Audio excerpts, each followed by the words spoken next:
আসসালামু আলাইকুম। আপনি কি এখনো লাইন ধরে গ্যাস বিল জমা দিচ্ছেন? এখন সময় প্রযুক্তিকে কাজে লাগানো।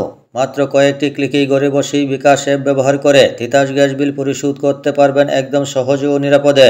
চলুন দেখে নেই কিভাবে গ্যাস বিল পরিশোধ করবেন। গ্যাস বিল পরিশোধ করার জন্য বিকাশ অ্যাপে ক্লিক করুন। অ্যাপটি ঠিক এইভাবে ওপেন হবে। শুরুতেই আমি পিন নাম্বারটি দিয়ে দিচ্ছি। পিন নাম্বারটি দেওয়ার পর পরবর্তী অপশনে ক্লিক করুন। উপরের দিকে খেয়াল করুন পে বিল, এই অপশনে ক্লিক করুন। আবারও নিচের দিকে স্ক্রল করুন, এখানে পাবেন গ্যাস, এই অপশনে ক্লিক করুন। প্রতিটি গ্যাস কোম্পানির নাম এখানে আপনি দেখতে পাবেন। একটু নিচের দিকে আসার পর দেখতেই পাচ্ছেন তিতাস গ্যাস পোস্টপেড নন মিটারের, তারপরে আছে তিতাস গ্যাস পোস্টপেড মিটারের। অর্থাৎ তিতাস গ্যাসের দুই ধরনের মিটার রয়েছে। আমরা সাধারণত যারা বাসাবাড়ি ব্যবহার করি সেটা হচ্ছে নন মিটারের। নন মিটার মানে বলতে বোঝানো হয়েছে আমরা সারা মাস ব্যবহার করার পরে যে বিলটা আমরা দিয়ে থাকি সেটাই হচ্ছে নন মিটার। আমি নন মিটার এই অপশনে ক্লিক করলাম। ঠিক এইরকমভাবে পেজটি ওপেন হবে। উপরের দিকে খেয়াল করুন বিলের মাস, এইখানে ড্রপডাউন এর দেখতে পাচ্ছেন, এখানে ক্লিক করুন। ঠিক মাসের নামগুলো এখানে শো করবে। নিচের দিকে খেয়াল করুন অক্টোবর, এটা সিলেক্ট থাকবে, আমি এটা তুলে দিচ্ছি। যেহেতু আমি বকেয়া বিল পরিশোধ করব মে, জুন, জুলাই, আগস্ট, এই 4 মাসের বিল আমি পরিশোধ করব, সেই জন্য এখানে টিক চিহ্ন দিয়ে দিলাম। নিচের দিকে খেয়াল করুন ঠিক আছে, এই অপশনে ক্লিক করুন। ঠিক পেজটি আবারও এইভাবে ওপেন হবে। এখানে দেখতে পাচ্ছেন বিলের মাস এখানে দেওয়া আছে, তারপরে হচ্ছে কাস্টমার কোড।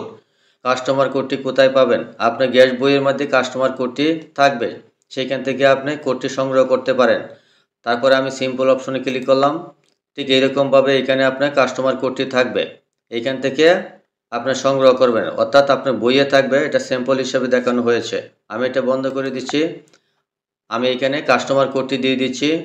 কাস্টমার কোডটি দেওয়ার পর নিচের দিকে খেয়াল করুন মোবাইল নাম্বার, আমি এখানে আমার মোবাইল নাম্বারটি দিয়ে দিচ্ছি। মোবাইল নাম্বারটি দেওয়ার পর নিচের দিকে খেয়াল করুন পে বিল করতে এগিয়ে যান, এই অপশনে ক্লিক করুন। ঠিক পেজটি এইভাবে ওপেন হবে। উপরের দিকে খেয়াল করুন বিলের মাস, তারপরে এখানে খেয়াল করুন কাস্টমারের নাম। আপনি ভালো করে এই জায়গাটুকু দেখে নেবেন, নামটা ঠিক আছে কিনা, মোবাইল নাম্বার ঠিক আছে কিনা, এবং আবার কাস্টমারের ঠিকানা, সেই ঠিকানাটা ঠিক আছে কিনা। সব কিছু ঠিক থাকলে নিচের দিকে খেয়াল করুন পে বিল করতে এগিয়ে যান, এই অপশনে ক্লিক করুন। ঠিক এরকমভাবে পেজটি ওপেন হবে। উপরের দিকে খেয়াল করুন বিলের তথ্য, পরিমাণ, বিল পরিমাণ দিন, অর্থাৎ আপনার কত টাকা বিল সেটা এখানে দিতে হবে। এখানে খেয়াল করুন ডবল ব্যানার, কোয়ান্টিটি হচ্ছে 2টি, একটি ব্যানারের জন্য 1080 টাকা, তাহলে 2টির জন্য কত হয় এবং 4 মাসে কত আসে। আমার 8640 টাকা আসে। টাকার অঙ্কটা এখানে দেওয়ার পর নিচের দিকে খেয়াল করুন সারচার্জ পরিমাণ, তারপরে সারচার্জ পরিমাণ দিন, অর্থাৎ আপনি বকেয়া বিল দিলে সেটা জরিমানা দিতে হয়।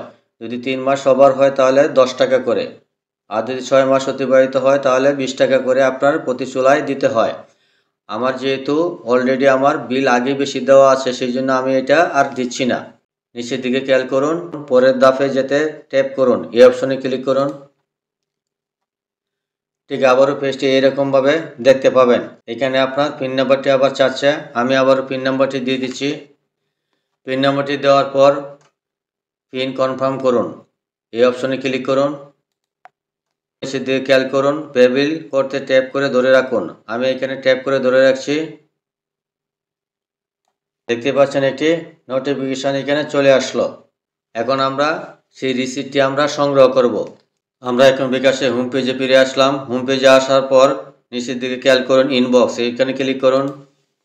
ঠিক এরকমভাবে পেজটি ওপেন হবে। আমরা যে বিলটা পেড করলাম সেটা দেখতে পাচ্ছেন 8640 টাকা, এই যে কপি পেয়েছেন, এই অপশনে ক্লিক করুন।